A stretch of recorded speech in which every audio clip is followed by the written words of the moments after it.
Halo semuanya, assalamualaikum kembali teman-teman semua. Bertemu lagi bersama gua di channel Sora Anime.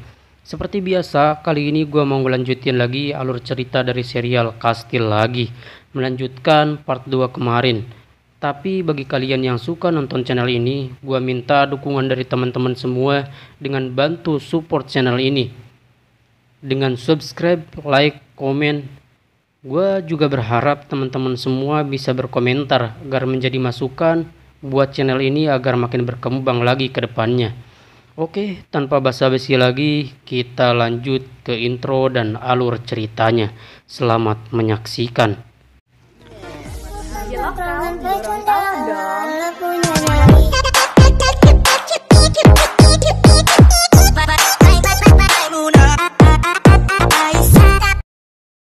Oke, scene pertama dimulai dengan perginya Seongjun meninggalkan Daegeon dan juga dokter perempuan setelah terjadinya sedikit perdebatan antara kakak dan adik tersebut atas apa yang sudah terjadi sebelumnya. Sedikit flashback, 4 tahun lalu diceritakan Kim Daegeon yang sedang memohon pada atasan klan Bujin untuk bersedia membantunya karena kakaknya terlibat perseteruan dengan geng The Security yang berakhir dengan kakaknya ditangkap oleh geng tersebut. Saya mohon, bantu saya sekali ini saja.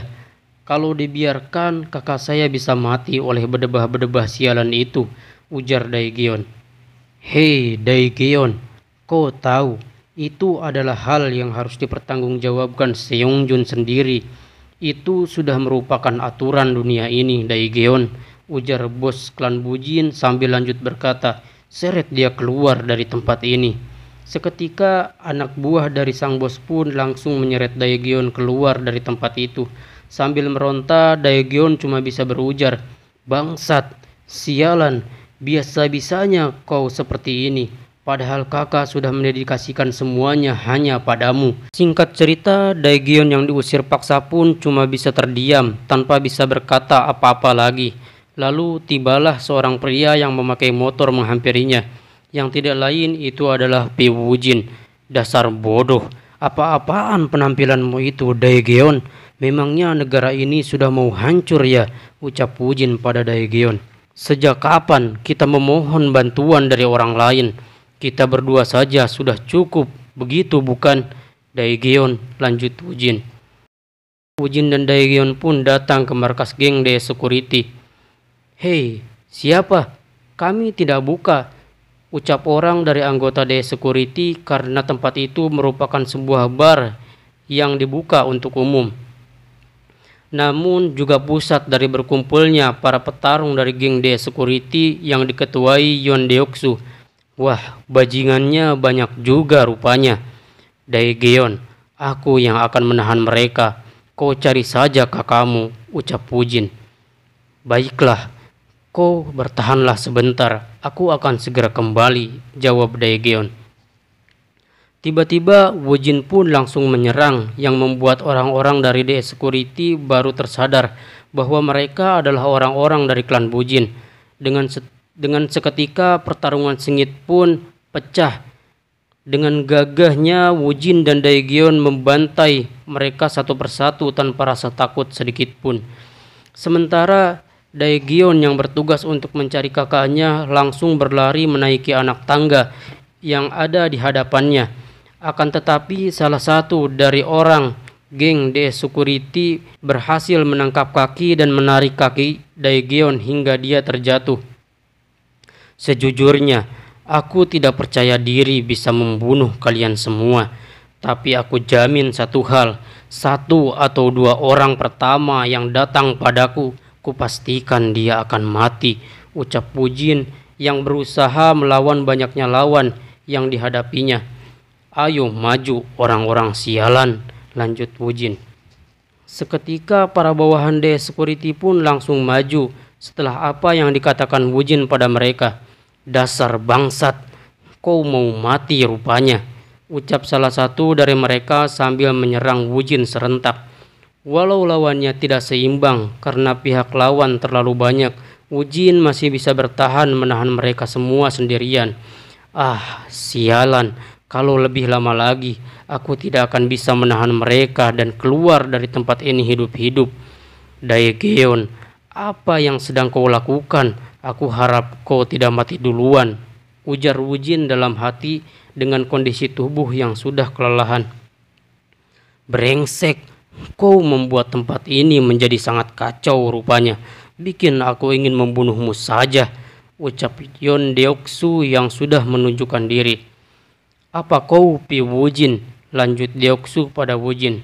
Cepat, nyahlah kau dari tempat ini sebelum aku berubah pikiran, karena urusan temanmu sudah selesai. Seketika Daegeon pun keluar dan menghampiri Wujin dengan 2 luka sayatan di bibir dan juga pelipis wajahnya. Ayo kita kembali Wujin, ucap Daegeon pada Wujin sambil memapah Wujin berdiri yang sudah kelelahan. Apa yang terjadi Daegeon, dan di mana kakakmu? Tanya Wujin pada Daegeon. Kakakku tidak apa-apa, asal aku pergi meninggalkan tempat ini. Maaf, padahal kau sudah membantuku, jawab Daegeon pada Wujin. Dan setelah kejadian pertarungan itu, Daegeon menghilang untuk beberapa lama dan kembali muncul setelah 2 tahun lamanya dan menjadi anak buah Yun Deoksu. Mungkin itu menjadi bayaran untuk menyelamatkan nyawa kakaknya. Shin pun berpindah pada Somin yang sudah setuju dengan syarat yang dikatakan Kim Shin. Kau sudah gak waras ya Somin, kenapa kau percaya pada bedabah-bedabah itu? Ucap Wujin yang belum setuju karena tindakan Somin. Kita tidak ada jalan lain kalau hanya dengan kekuatan klan Wujin. Mau seperti apapun caranya, karena kita harus mengambil kembali hal-hal yang sudah hilang dari kita Wujin, ucap Somin yang menyadarkan Wujin. Baiklah Kim Shin, bantuan akan aku berikan sampai kau menyingkirkan sepenuhnya kekuasaan luar dari kota Hwoyam, dan bayarannya setengah keuntungan dari itu. Setelah itu, aku lepas tangan, ucap Somin pada Kim Shin. Dan apa jawabanmu? Tanya Kim Shin pada Wujin dengan tatapan serius padanya. Baiklah, kali ini aku terima syaratmu, jawab Wujin dengan tatapan serius juga pada Kim Shin. Sayang sekali, padahal aku ingin sekali menghajar si Wujin belagu itu. Tapi tidak disangka ya, cewek itu santai sekali. Sejak kapan dia percaya pada kita? Ujar Jintae yang merasa kesal karena tidak bisa menghajar Wujin setelah janji bekerja sama antara Somin dan Kim Shin. Jintae, dia pasti setuju bukan karena percaya pada kita. Sudahlah, ucap Kim Shin pada Jintae. Kau bawa barangnya kan, Jintae? Tentu saja aku bawa, tapi aku agak kesulitan untuk mengambil ini karena Kim Jae-hon, si bedebah itu datang ke sana. Tapi tenang saja, aku tidak apa-apakan dia kok, karena dia milikmu. Dan aku masih tidak mengerti kenapa kau masih belum melakukan sesuatu padanya. Bukannya menyelesaikan sesuatu dengan cepat, itu adalah cara kita. Sekarang apa yang mau kau lakukan? Atau mau coba aku kirim barangnya ke madam? Ucap Jintae sambil melemparkan obatnya pada Kim Shin. Panggillah Krot, ucap Kim Shin pada Jintae, yang membuat Jintae menjadi lebih serius. Sekarang aku mulai mengerti jalan yang ditunjukkan Min Seong padaku, gumam Kim Shin dalam hati. Shin pun berpindah pada Daegeon yang sedang berkata dalam hati, itu bukanlah Wujin. Kalau memang Wujin, kakak juga pasti sudah mundur. Kalau dilihat dari cederanya, juga bukan gaya Wujin. Kalau begitu, pasti keparat itu yang melakukannya, ujar Daegeon dalam hati. Sambil para bawahannya menyapa selamat pagi padanya. Tapi Daegeon yang masih kepikiran tentang kakaknya hanya menjawab, hari ini kita memutar ke daerah asosiasi pedagang di dekat sini. Daegeon yang pergi dengan satu bawahan kepercayaannya pun langsung berangkat untuk memutar memantau daerah sekitar perdagangan yang dikuasai geng The Security. Akan tetapi langkahnya terhenti setelah berjalan sedikit cukup jauh, karena dia melihat salah satu atasan The Security yang lain sedang menghakimi orang tua yang tak berdaya untuk menagih biaya pajak yang wajib dibayar tiap bulan. Orang-orang The Security pun tidak segan-segan pada tiap pedagang yang tidak mampu membayar pajak bulanan itu. Mereka bisa menggunakan cara keji pada para pedagang di sana untuk menagihnya, menendang, memukul, bahkan membunuh mereka sekalipun itu tidak jadi masalah untuk geng The Security. Akan tetapi berbeda dengan Daegeon yang tidak pernah tega melakukan hal tersebut pada mereka yang lemah. Karena muak dengan tingkah para atasan The Security yang lain, Daegeon berusaha untuk menghentikan kekejaman mereka pada orang tua yang lemah itu dan berkata, "Hyukjo, di sini biar aku yang urus. Kau pergilah." Seketika bawahan Hyukjo pun memberi hormat pada Daegeon yang merupakan atasan mereka juga. Ini bahkan bukan wilayahku. Memangnya aku mau seperti ini? Ini semua karena bos Daegeon terlalu lembut pada mereka. Makanya bos besar Deoksu menyerahkannya padaku kan, ujar Hyukjo pada Daegeon, yang membuat Daegeon sedikit kesal padanya dan berkata, "Kim Hyukjo, ku bilang pergi kau bajingan." "Baiklah, kalau itu kemauan bos, aku akan mundur." Sambil berujar kembali, "Setiap kali seperti ini aku jadi ragu. Apa Anda benar-benar di pihak kita? Anda harus menghadapi risikonya nanti, bos Kim Daegeon." Daegeon cuma menghiraukan perkataan dari Hyukjo dan menghampiri orang tua yang terluka di depannya. "Pak, apa Bapak tidak apa-apa?" tanya Daegeon. "Aku tidak perlu simpatimu. Apa bedanya kau dengan berdebah busuk Deoksu itu?" Daegeon cuma bisa terdiam dan lanjut melangkah pergi setelah apa yang diucapkan Pak Tua tadi padanya. Shin pun berpindah kembali pada Kim Shin yang tengah mengingat masa lalu dengan Min Seong. "Pergi dan kumpulkan bawahanmu. Di sana ada banyak orang yang cukup lumayan. Yang bisa kulakukan untukmu cuma sampai di sini. Lakukanlah dengan baik.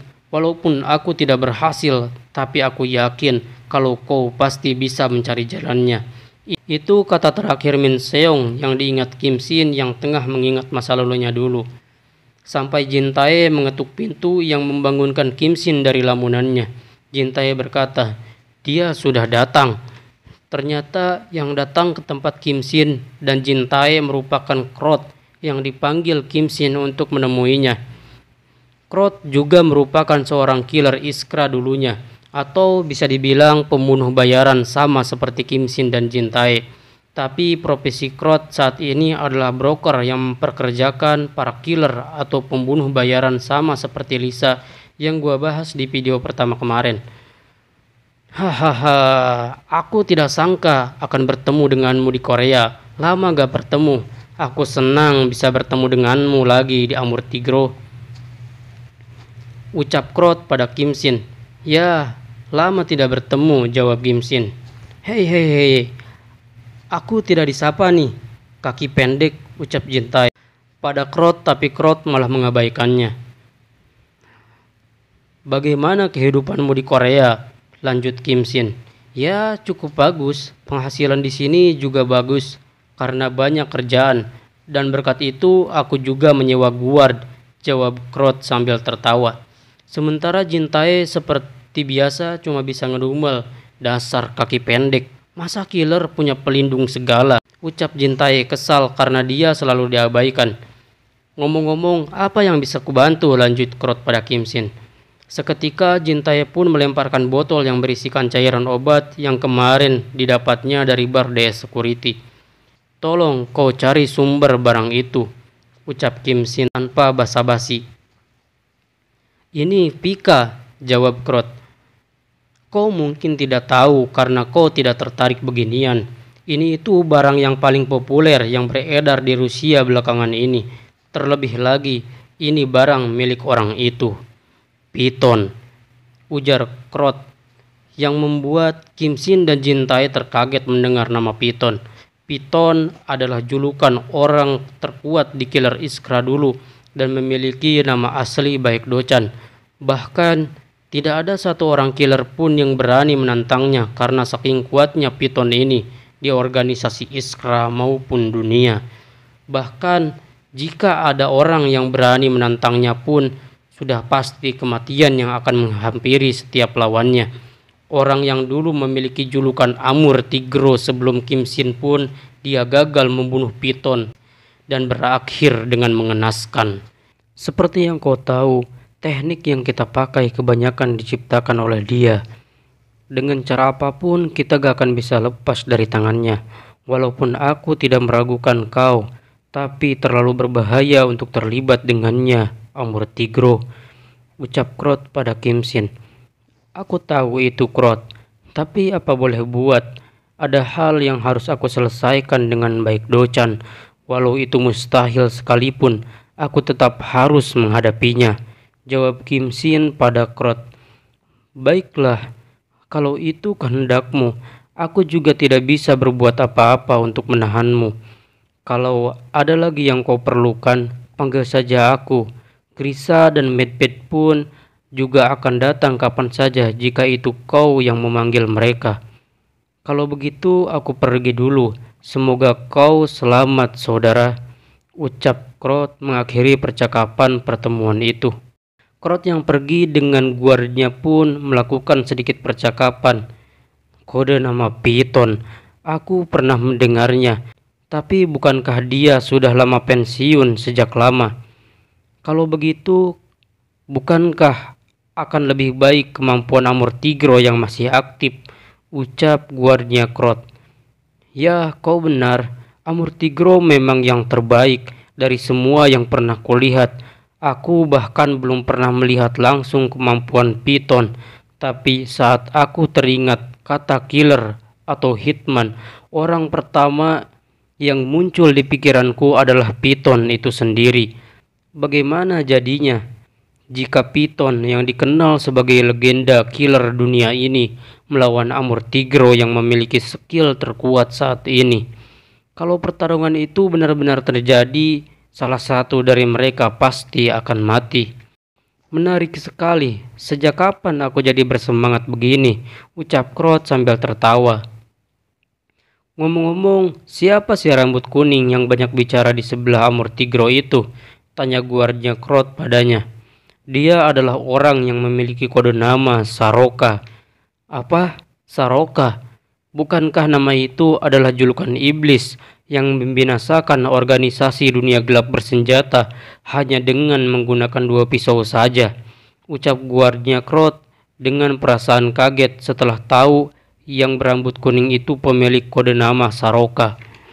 Ya, memang dia agak mengesalkan, tapi keahlian pisaunya tidak bisa dipungkiri. Jangan bertindak gegabah di depannya, meskipun dia terlihat remeh. Pemula sepertimu bisa mati dalam seketika jika kau menghadapinya. Berhenti bicara dan ayo jalan. Ada banyak orang yang harus kita bereskan hari ini, ucap Krot pada guardnya.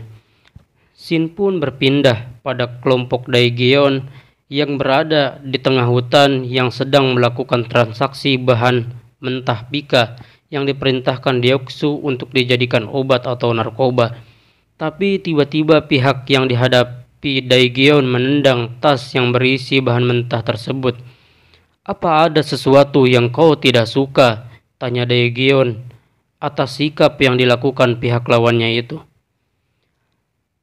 Hari ini harganya naik, kau ambil setengahnya saja, ucap orang bertindik yang memakai topi. Hei, bulan lalu kita bertransaksi dengan harga ini. Masa harganya sudah naik 2 kali lipat dari sebelumnya, ujar salah satu bawahan Daegeon. Kalau kalian tidak senang, suruh Kim Jae-hon datang langsung. Tapi jawabanmu sangat tidak sopan. Beraninya sampah sepertimu melawanku, ujar orang bertindik yang bernama barista ini sambil mencekik bawahan Daegeon.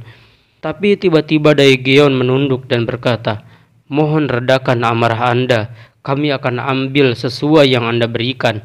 Setelah percakapan transaksi yang cukup panas tadi, barista pun pergi meninggalkan Daegeon dan para bawahannya. Maaf bos, gara-gara saya, bos sampai harus menunduk padanya.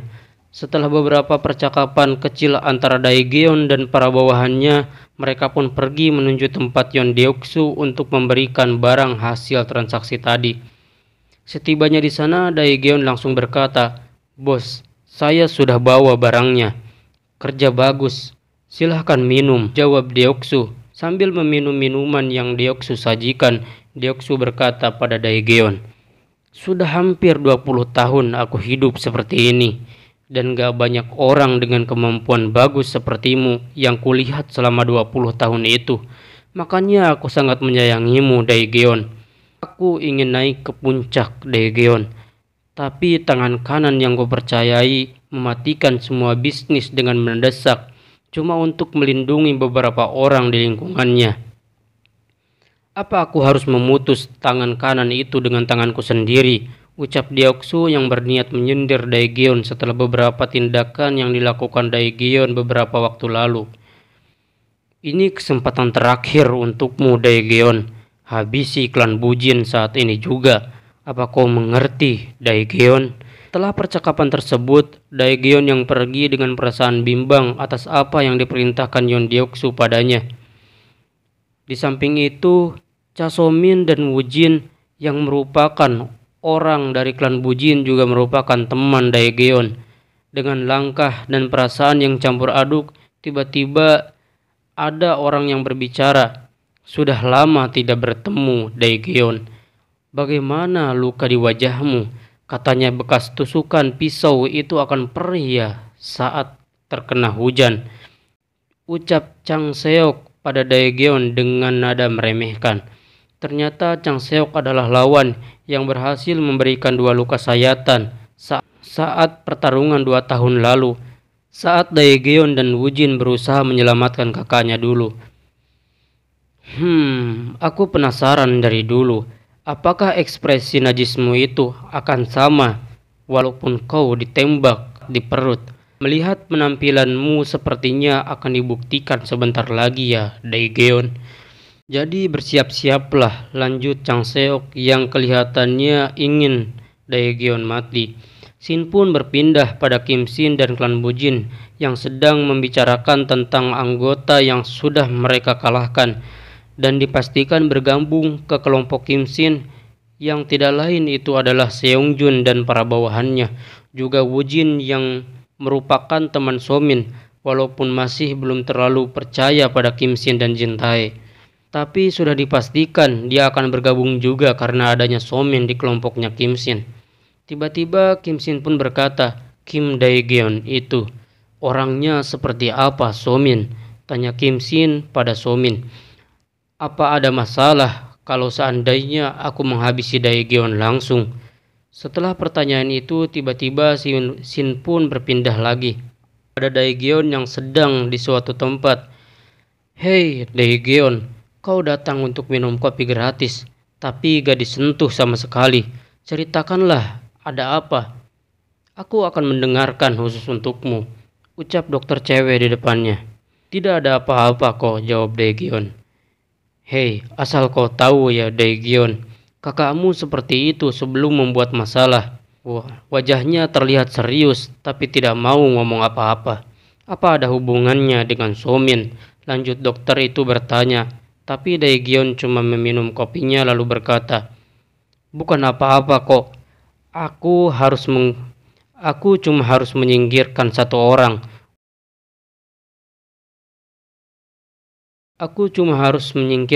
orang. Untuk mengembalikan semuanya ke asal." "Baiklah, kalau begitu aku pergi dulu dan terima kasih kopinya." "Ayo berangkat," ucap Daegeon yang sudah ditunggu bawahannya di luar. "Kita berangkat ke tempat mobil rongsokan klan Bujin." Geng de security yang dipimpin Daegeon pun langsung berangkat dengan membawa senjata di tangan mereka. Setibanya Daegeon di tempat mobil rongsokan milik klan Bujin, ternyata klan Bujin sudah menunggu kedatangan mereka. Kim Daegeon langsung berkata, "Seharusnya kalian hidup seperti tikus mati saja. Akhirnya kita bertemu seperti ini." Yang dijawab oleh seseorang dari klan Bujin, "Jangan banyak berlaga kau, anak bocah." "Di mana Cha So-min?" lanjut Daegeon. "Lihat wajah berdebah-berdebah ini. Kalau bukan jadi preman, Kalian akan hidup sebagai apa? Ucap Jin Tae jawab pertanyaan yang dilontarkan Daegeon. Dia muncul juga, ucap Daegeon pada Kim Shin, dan lanjut berkata, kalau kau pergi waktu itu, tidak akan terjadi pertumbuhan darah seperti ini. Tapi sekarang sudah terlambat, ucap Daegeon pada Kim Shin. Hei Daegeon, asal kau tahu, dari awal aku tidak berniat untuk pergi, karena aku akan mengambil alih kota Hwoyam ini, jawab Kim Shin. Orang sinting, beraninya kau berbicara seperti itu. Kalau begitu, akan aku perlihatkan. Hari ini akan kurontokkan gigimu. Jangan ikut campur sebelum aku suruh, ucap Daegeon pada para bawahannya. Yang membuat para bawahan Daegeon cuma bisa mengikuti perintahnya.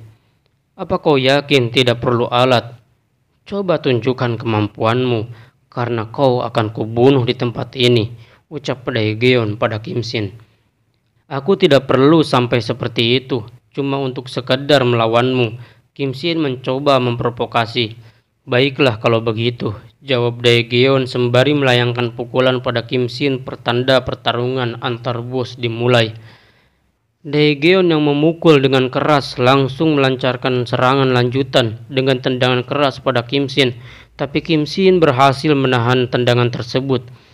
Kalau membual tanpa pikir-pikir, kau akan menyesal, ujar Daegeon sambil terus menyerang Kim Shin, tapi Kim Shin juga membalas pukulan Daegeon yang berakhir dua-duanya terkena pukulan satu sama lain.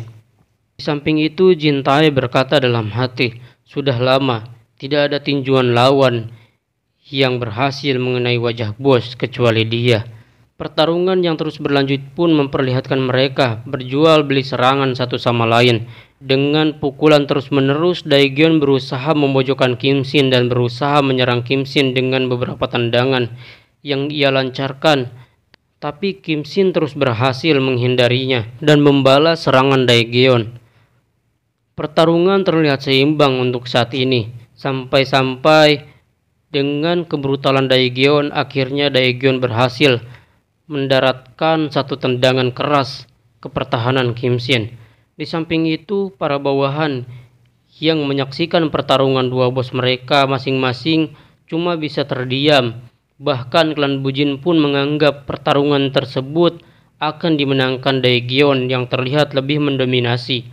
Serta anggota geng The Security pun mereka sama sekali tidak menganggap kalau Daegeon akan kalah. Itu bukan karena mereka berlaga, tapi mereka yakin kalau Daegeon akan memenangkan duel tersebut. Tetapi di gambar diperlihatkan, Jin Tae cuma tersenyum melihat ekspresi semua orang yang ada di sekitarnya, sambil berkata dalam hatinya, semua orang biasa bersikap seperti itu, sampai mereka kalah dari kami. Dasar bodoh, kalian pikir siapa orang yang bertarung di hadapan kalian itu, ucap Jin Tae dalam hati.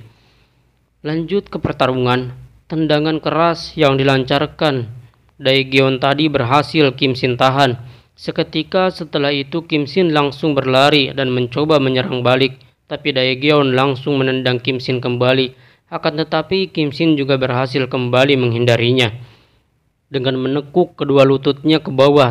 Tapi Daegeon tidak habis akal. Dia kembali menendang Kim Shin dengan melancarkan tendangan kaki kirinya dengan gaya memutar. Tapi lagi-lagi Kim Shin yang sebagai orang yang memiliki kejeniusan pun langsung menghindarinya kembali dengan mudah dan berhasil menangkap satu kaki yang menjadi pijakan Daegeon, sekaligus berhasil menjatuhkan Daegeon yang membuatnya rebahan di tanah. Orang-orang yang melihat pun tidak percaya atas apa yang dilakukan Kim Shin tadi. Mereka cuma bisa tercengang tak berkata. Secara Kim Shin yang diserang terus-menerus malah berhasil menumbangkan lawannya hanya dengan refleks yang cepat. Kau jadi lengah ya Daegeon saat kau melakukan tendangan beruntun. Kau masih harus belajar lagi, provokasi Kim Shin pada Daegeon. Jangan sombong kau, jawab Daegeon sambil menendang kaki Kim Shin setelah dia terjatuh. Dan satu tendangan lagi yang melesat dan hanya mengenai mobil rongsokan karena Kim Shin yang sangat lihai dalam menghindar.